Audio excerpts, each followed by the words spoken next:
here today with Flowers. She's owned by one of my students, and we're going to show you how to get your horse more forward on the lunge line. So the first thing I'm going to check out is, does she come forward off the feel of my halter? And you can see she kind of does, but that's not very responsive.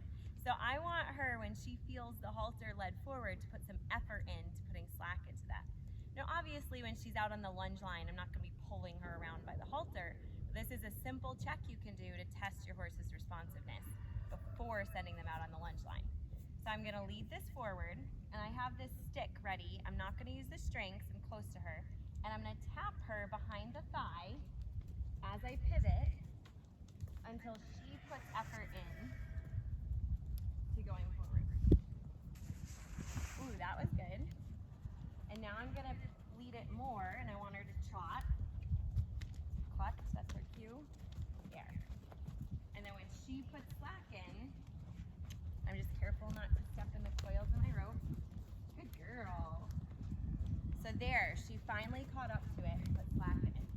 So I'll just pull it back, and she should stop. Good girl.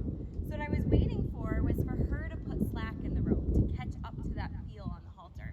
And instead of pulling harder, I added some rhythmic energy with my stick on the back of her thigh to kind of say, hey, get away from that behind you and put slack in the feel that you have in front of you. So I'm going to do it the other way. Back her out first. The feel over here. Pretty sluggish, so I'm going to tap her on her thigh. She goes. There, she's starting to put slack in it. Lead it forward, tap. Good girl. I'm just pivoting. That's really good. Lead it forward more. She sped up. That was good. That was a test. I'm gonna lead it forward more. Yeah, good girl. And then I'll just have her stop. So that was pretty good. It started out sluggish and wasn't responsive, but she definitely got the hang of it. Now you're not gonna have your horse go around and around and around like that, because that's boring. And that's the other piece of getting your horse more responsive to going forward on the lunge line, is getting them more motivated to do it. So I'm not going to send her out in the circle and have her do 300 circles at the trot. That's going to be boring, and of course she's going to get slower and slower. So what I am going to do is make sure that when I send her, she's responsive. So if I tell her to go out on the circle and she goes, yeah, I need to fix that. So I'm going to show you how to fix it. And then the better they go out when you tell them to leave, usually the better they sustain the gait that you've put them in. And then when she is out on the circle, I'm not going to have her go around and around like I said. I'm going to do some transitions. I'm going to bring her back and let her rest. I'll resend her. I'll do changes of direction. I'm not going to do it today, but another thing you could do is put out a ground pole or a jump or something for your horse to go between, like two barrels spread apart. So get creative. Get your horse's mind involved in the circle too. I'll also show you a technique that you can do if your horse does keep breaking gait. So let's get started. I'm going to back her up. You can wiggle your rope, you can use your stick, whatever you'd like. And I'm going to say that she's at 12 o'clock. So if I send her to the left, I'm going to go to 8 o'clock. If I send her to the right, I'm going to go to 4 o'clock. So I'll show you to the right. I'm going to let my string out. I'm going to run my hand down my rope and put a feel here like I just did. And then I'm going to go out to 4 o'clock, and I windmilled my stick and string a few times until she hustled out of there. Well, that's pretty good. So I'm going to bring her back before she quits. And her bring back is to look at the hindquarters, and then she comes back. Good girl. So what I don't want to do is go at my horse when I send her. So I'm going to show that to you now so that you can see what that looks like. And maybe that's something you've been doing, but I don't want to go at her like that. You can even see she put her ears back. That can be translated as aggression, and some horses will come back at you. So what I'm going to do this time, I'm going to bring her back, girl, is I'm going to do the 4 o'clock, 8 o'clock send. So again, she's at 12. I have 4 o'clock is over here. I've got 8 o'clock over here. And this time I'm going to go to 8 o'clock. So I back her up to get her out of my space. And I'm going to go to 8 o'clock. And if she's there, it'll tag her. but I wasn't going at her, so that's the difference. She's got to understand it's her job to get out of the way.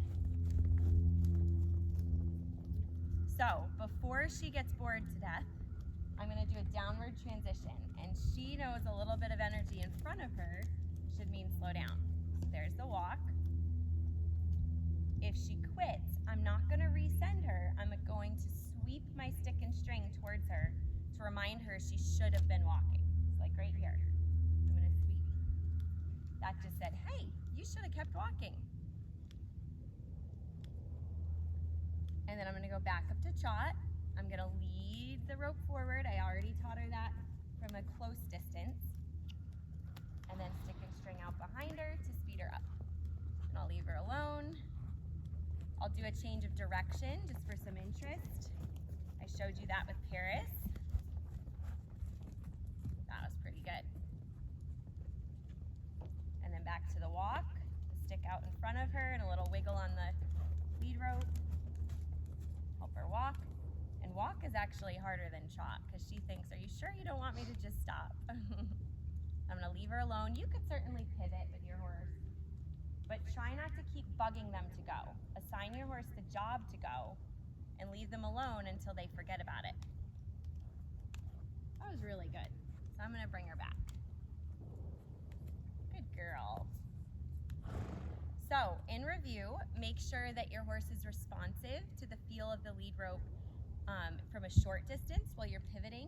And if they're not, you can tap with your stick behind their thigh, but they should understand it's their job to put slack in that lead, and they should follow the feel forward off of their halter. And then secondly, you want to make sure you have a good responsive send out onto the lunge line, and you're going to remember 12 o'clock is where your horse is, and you want to go out to 4 o'clock or 8 o'clock and tag that space. Don't go after your horse. And then thirdly, be interesting, changes of direction, transitions. And then lastly, if your horse does forget, do a sweep with your stick and string. Don't resend them with the rope and the stick, because that is a cue to change something. They shouldn't have changed something. So the sweep will remind them, hey, you should have kept doing your job. So I hope you found this video helpful and it gave you some tips for helping your horse be more responsive out on that lunge line. If you liked this video, be sure to like, subscribe, leave me a comment, and I'll see you soon.